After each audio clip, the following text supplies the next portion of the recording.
Yeah. Hi. We're going to do a little stretch on the Quadratus Lumborum. It sounds like a Harry Potter spell. I can never say it. Because often we only associate the lumbar with the iliopsoas. And there is lots of muscles around this area. And this is a very short muscle that spans from the rib to here.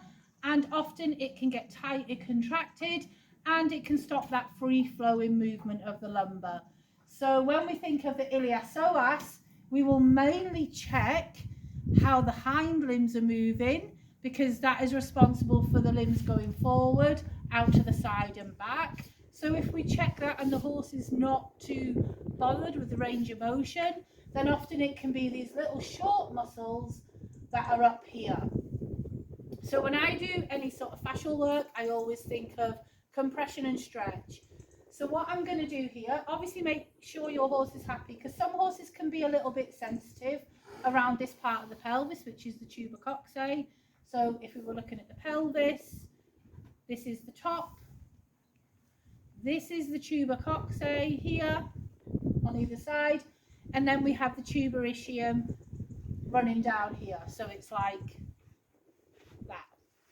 So what we're going to do is we're going to think of a stretch, but I am thinking of encapsulating all this area here, but more specifically the Quadratus Lumborum muscles on either side of here. So it's one each on either side. So I'm going to put my hand behind the wither, just nice and gently, and I'm going to run my hand to, so actually after you've done sort of the thoracolumbar fascia here, a lot of my clients will know I've done an exercise for that. I'm going to run my hand down gently.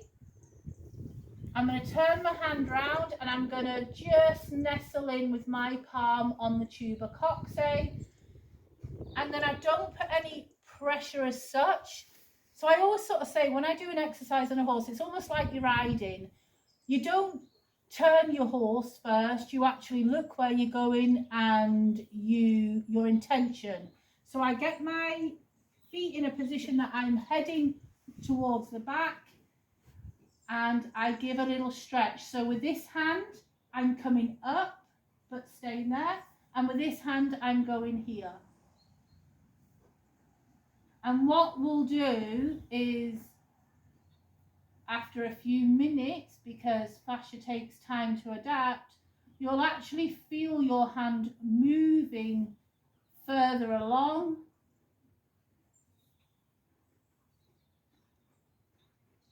Now, if you have a friend, one can do one side and the other can do the other side together, and horses really love it. And what you'll do is you'll feel that pelvis starting to tip back like that as they get a nice stretch through this area. And often we forget, again, like I say, we only think of the iliopsoas when we talk about this, but we forget there's big structures down here. There's lots of muscles, lots of strong muscles, because the rib cage protects the vital organs, but we have to have this big strong muscle and a big fascial connections down here to protect the organs which sit down below here.